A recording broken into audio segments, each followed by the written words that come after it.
Morning guys. Yan, alas 6 na ng umaga. Papasok tayo na trabaho.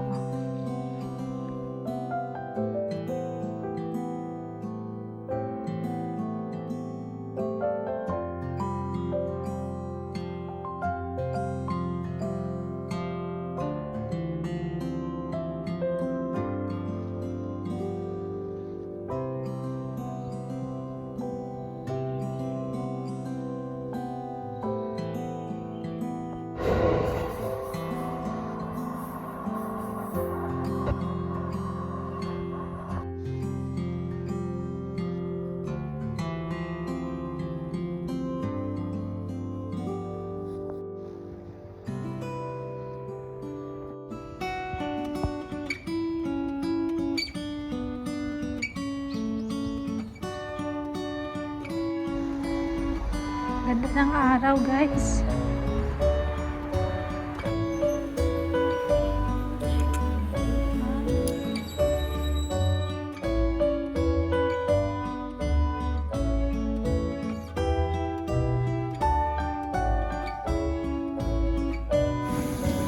Gandang gabi guys. Nakauwi na tayo ng bahay.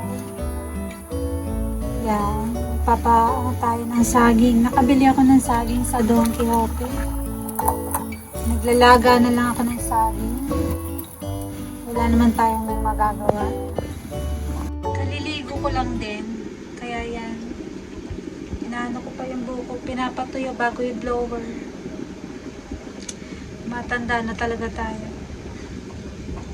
Yung aking hapunan. Saging. Meron tayo ng TV, kahit saan na. Ang dami nang nangyayari sa mundo, guys. Ayan, guys.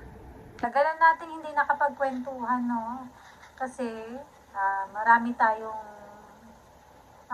nangyayari sa ating mga buhay na hindi natin na-expect or hindi natin naasahan. Kaya, pasulpot-sulpot na lang ako kung mag-vlog. Pasulpot-sulpot ba? Ganun pa rin naman. Tuloy pa rin naman ang buhay. Palipat-lipat na nga lang ako ngayon ng trabaho. Pero, yung talagang main ko dati na trabaho, hindi ko siya inalisan. Kaya lang, hindi na siya yung main ko. Ginawa ko na lang siyang part-time, 2 days a week. Tapos, kung dati, yung update natin sa huli kong trabaho, dati sa pizza, umalis na rin tayo doon. Ngayon, lumipat tayo sa para din siyang obento, pero ang pinagkaiba lang, naghahanda ako ng mga gagamitin para sa gumagawa ng obento. Kasi itong pinuntahan nating bagong trabaho, panggabi yung obento nila. Hindi ginagawa sa umaga, kundi sa gabi. Ngayon, ang trabaho ko is, kami yung alam mo yung mga cup na may mga side dish, yun, ganun yung ginagawa namin. Pero bago yun, medyo mas mabigat siya sa mga nakaraan kong trabaho. Bago yun, bago kayo maglagay ng mga side dish sa mga cup, ang ginagawa ko ngayon dyan, muna kami, magbabasura. Yung mga pinagamitan sa gabi, liligpitin namin lahat yun. Itatapon, yung mga natirang pagkain. Naku guys, kung pwede ko lang ipadala lahat sa Pilipinas, yung mga pagkain na tinatapon dito sa Japan, sa factory na pinagtatrabahuan ko ngayon. Napakarami. Papadala ko talaga. Yun, magtatapon ng basura, tapos magliligpit, maglilinis. Ang pinagkaiba lang, mabigat ngayon kasi yung mga, yung conveyor, alam niyo naman siguro yung conveyor, yung mga makina ng kanin. Kasi, dito, automatic yung kanin lalabas na, ilalagay mo na lang sa tray ng obento, nakahulma na siya, yun. Nililinis siya, ninuhugasan. Ginagawa ko rin yun, kaya masasabi ko mabigat, kasi mabigat yung mga hinuhugasan ko. Tapos mga tray, ang tawag dito yung banjo. Yun, hinuhugasan din namin yun. Kaya yun yung mabigat ngayon, guys. And sa totoo lang, guys, dito sa Japan, hindi sa naninira ako, no? Hindi ko sinabing sila lang may problema. Siguro ako rin, sa akin din may problema, ganon. Ah, dito guys sa Japan, ang dami kong palipat-lipat na pabrika. Bakit kaya? Dahil hindi ko nagugustuhan, hindi yung trabaho. Hindi ko nagugustuhan yung, paano ko ba i-explain? Ang nagiging problema kasi sa mga factory foods, yung tao. Kasi, hindi mo sila alam kung paano mo sila pakikisamahan. Hindi lang, kasi maraming lahi, dito sa pinagtatrabahoan ko ngayon, maraming lahi. May Pilipina, may Vietnam, may Hapon, iba't ibang klase ng pag-uugali. Bawat tao, iba't ibang klase ng pag-uugali. Ako rin, may sariling pag-uugali. Kahit na yung kasama kong Pilipina, may sarili din siya pag-uugali. Ang nakakapagod lang kasi guys, yung kapag baguhan ka sa isang, ang style kasi ng mga Hapon, kapag baguhan ka, parang chance na nila yun na ibigay sa iyo yung trabaho. Lalo na kung kaya mo agad gawin yung trabaho. Yung madali ka bang makatanda? Madali kang yung trabaho na binibigay sa'yo, madali mong matandaan, kaya bukasan kaya mo na agad gawin, parang gano'n. Doon ako napapagod guys, kaya palipat-lipat ako ng trabaho. Kasi pag alam nilang kaya mo magtrabaho, sa'yo ibibigay lahat ng trabaho. Hindi napapagod pagod yung katawan mo, hindi lang yung katawan, yung feelings ba? Yung feelings mo mapapagod, may stress ka. Kasi mararamdaman mo na parang bakit ako lang lagi. Tapos may isip mo na parang hindi pantay yung pagbibigay ng trabaho. Kasi dito sa bago kong trabaho ngayon guys, hindi katulad sa malakihang factory works. Para may idea kayo ha, iba-ibang klase ng factory, iba-ibang klase ng sistema. Sa etong pinagtatrabahan ko, talagang organized ba sila? Na bawat tao, pantay, may kanya-kanyang designation na gagawin sa buong isang araw. Yung pangalan niya, kung ano yung gagawin niya, talagang meron. Dito ngayon, wala kang kung ano yung ibigay sa yung trabaho, yun yung kailangan mong tapusin. Ngayon, kung mabilis kang gumawa, bigay ng sa'yo ng trabaho.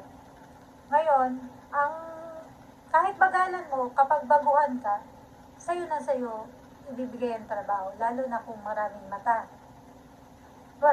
sa pabrika. Ang camera sa pabrika, hindi talagang camera, kundi yung mata ng kapwa mo. Kasi nakatingin sa'yo lagi, na may sulsul pa yan na siya, bigay mo sa kanya kasi mabilis siya magtrabaho. May mga ganyan pa guys. Doon kayo mapapagod. Hindi doon sa trabaho. Doon sa mga tao na laging parang pakiramdam nila lamangan. Yon. Kung ganun yung nararamdaman mo, yung parang pakiramdam nila lagi mong nilalaman, ikaw din ganun din yung mararamdaman mo. Makukuha mo yung negative na attitude nila. Then, kahit anong tiis mo, kahit na anong pakikisama mo, talagang talagang may time na magpapang-abot kayo. Kahit nga magkapatid, di ba? Nag-aaway. Kayo pa kaya na dun lang nagkakilala sa pabrika. Huwag na tayong malinis ba? Dahil talagang tayong mga tao, may mga ugali talaga, at may mga pride, na talagang hindi mo maiiwasan na mapapalaban ka talaga. Pero, hindi yung laban na murahan. Yung talagang sasagot ka sa inis mo, lalaban ka, kukontra ka sa gusto niyang ipagawa sa'yo. Kasi, pagod ka na eh. Nararamdaman mo ng pagod ka na. Ganon. Guys, kaya ako palipat-lipat ng trabaho. Dahil hinahanap ko yung trabaho na magkakaroon ako ng peace of mind. Which is mahirap hanapin. Mahirap talagang hanapin, guys. Ang hindi lang kasi talaga, guys, maganda sa kanila. Kapag mag-uutos sila yung ikata, doon kayo magkakaroon ng problema sa ikata.